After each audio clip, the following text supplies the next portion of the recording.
Estamos na série Boas Novas com Jesus e hoje vamos refletir em família sobre o capítulo 4 do livro de Mateus. Depois de jejuar, é que Jesus foi conduzido ao deserto e lá ele foi tentado. O que nós precisamos aprender? O jejum, ele deve ser feito onde se tem abstenção de algum tipo de alimento. Ele deve ser feito com sabedoria. E olha que interessante, primeiro Jesus jejuou para que pudesse vencer as tentações do diabo. Assim que nós aprendemos que com o jejum, batalhas espirituais são vencidas. Aliado ao jejum, a presença da oração e a rotina dela em nossa vida é muito importante. E aí nós vamos conseguir ter um desenvolvimento espiritual. O jejum vai nos ajudar a ter uma prática espiritual, uma desintoxicação. Ele vai ativar vivências espirituais, vai ativar paixão por Jesus e nós vamos nos sentir renovados em nosso cotidiano. O jejum nos fará ter um autocontrole da nossa vontade de comer algo. Dessa forma, nós conseguimos nos aproximar e ter uma intimidade de se relacionar melhor com Deus. Vamos à leitura desse capítulo? Então Jesus foi conduzido pelo Espírito Santo ao deserto para ser tentado pelo diabo. Depois de jejuar 40 dias e 40 noites, ficou com muita fome. Então o diabo tentou Jesus, sugerindo: já que você é filho de Deus, transforma essas pedras em pães. Mas Jesus respondeu: as Escrituras nos dizem que não é só de pão que vive o homem, mas de toda palavra que procede da boca de Deus.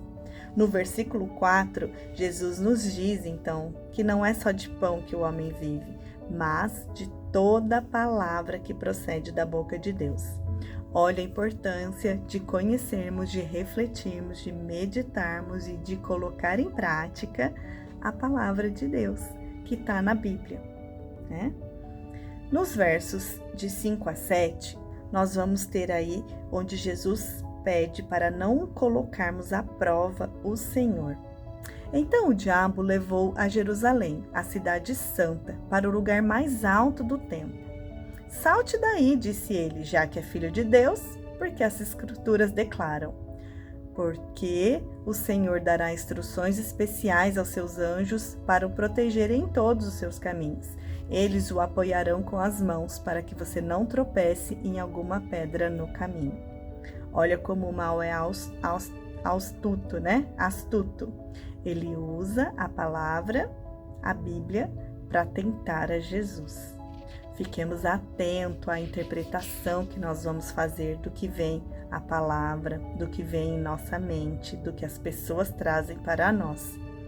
Temos que ficar muito atentos. E Jesus replica: porém, as Escrituras também dizem: não ponha à prova o Senhor seu Deus. O que significa pôr à prova? Significa testar. Será que em algum momento nós estamos querendo testar a Deus? Às vezes, a gente quer algo em troca, fazer um comércio, uma troca com Deus. Ah, Senhor, se isso acontecer comigo, eu vou fazer isso. Ah, se isso der certo, eu vou fazer aquilo. Ah, se alguém ter a sua saúde restaurada, eu vou fazer aquilo.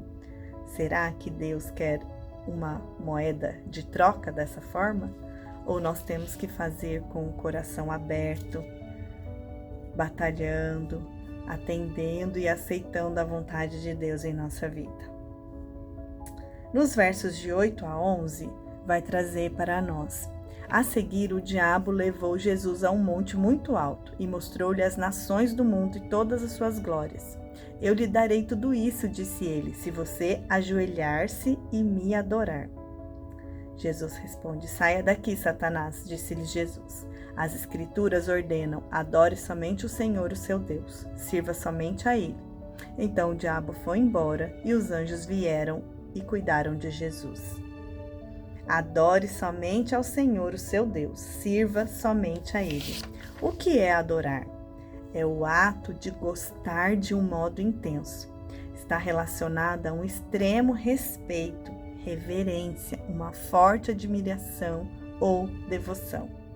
Pessoas que honram a Deus, que o amam e praticam seus ensinamentos. Será que nós adoramos verdadeiramente apenas a Deus? Nós colocamos Deus sempre em primeiro lugar? Nós temos veneração por outras coisas, pessoas, atividades que colocamos em primeiro lugar e não a Deus? E para finalizar, nos versos de 12 a 17, Jesus nos solicita deixar o pecado e voltar para Deus. Jesus começa a pregar. Quando Jesus ouviu dizer que João tinha sido preso, voltou para a Galileia. Ele voltou para Nazaré, na Galileia, mas logo mudou-se para Cafarnaum, na margem do mar da Galileia, perto de Zebulum e Naftali, para se cumprir a profecia de Isaías. Terra de Zebulon e terra de Naftali, na margem do mar, território além do Jordão, e a Galileia superior, onde tantos estrangeiros moram, ouçam. O povo que está andando na escuridão verá uma grande luz. Essa luz vai brilhar e iluminar a todos os que vivem na região da sombra da morte. Daí em diante, Jesus começou a pregar: deixem o pecado e voltem-se para Deus, porque o reino de Deus está próximo. Abandonar o pecado, ficar longe, mudar a rota, se arrepender e não cometer mais aquele mesmo erro. A partir dos versos 18 até o 22, Jesus começa a chamar os seus primeiros discípulos. Um dia, quando estava andando à beira do mar da Galileia, Jesus viu dois irmãos, Simão, também chamado de Pedro, e seu irmão André. Eles estavam num barco pescando com uma rede, pois eram pescadores por profissão. Jesus gritou: venham comigo e eu lhes mostrarei como se tornar pescadores de homem. No mesmo instante, eles deixaram as suas redes e o seguiram. Um pouco mais adiante na praia, ele viu outros irmãos, Tiago e João, sentados num barco de Zebedeu, o pai deles, consertando as suas redes, e eles os chamou para que viessem também. Os dois irmãos pararam de trabalhar na mesma hora e, deixando o pai, seguiram Jesus. Jesus gritou: venham comigo e eu lhes mostrarei como tornar pescadores de homem. O grito é uma forma de comunicação para ser mais ativa, chamar a atenção, com o intuito de alertar. E nós? Nós respondemos ao grito de Jesus para que nós se tornamos também pescadores de homens? Pedro, André, Tiago e João, no mesmo instante, na mesma hora, seguiram Jesus. Quando Jesus nos chama, quando Jesus grita dentro do nosso coração, nós vamos no mesmo instante? Na mesma hora? E finalizando os versos de 23 a 25, Jesus ensina o povo e cura as doenças. Jesus ia por toda a Galiléia ensinando nas sinagogas dos judeus e pregando por toda parte as boas novas acerca do reino dos céus, curando toda espécie de mal e doenças entre o povo. A notícia dos seus milagres espalhou-se além das fronteiras da Galiléia, de modo que começou a vir gente para ser curada, até mesmo de regiões distantes, como a Síria. E qualquer doença ou sofrimento, se estivessem endemoniados, fossem epiléticos ou paralíticos, ele curava a todos. Multidões enormes o seguiam, gente da Galiléia, de Decápolis, de Jerusalém e de toda a Judéia, até o outro lado do rio Jordão. Jesus, por toda parte, anunciava as boas novas, trazia alegria ao coração das pessoas. Pessoas eram curadas de qualquer doença, de qualquer sofrimento. Ele expulsava o mal, o demônio das pessoas. E aí, multidões enormes o seguiram. Será que nós ainda temos dúvida dos milagres de Jesus? Será que ainda duvidamos quem foi Jesus? O que nós precisamos aprender a importância do jejum, a importância da oração, de estar próximo de Deus. Nós temos então que responder ao grito de Deus usando a palavra, porque não é só de pão que vive o homem, mas de toda a palavra que procede da boca de Deus.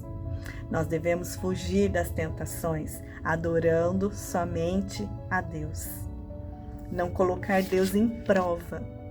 Responder ao chamado e ao grito de Jesus imediatamente. É isso que nós aprendemos aí no capítulo 4. Deus abençoe você e até a próxima.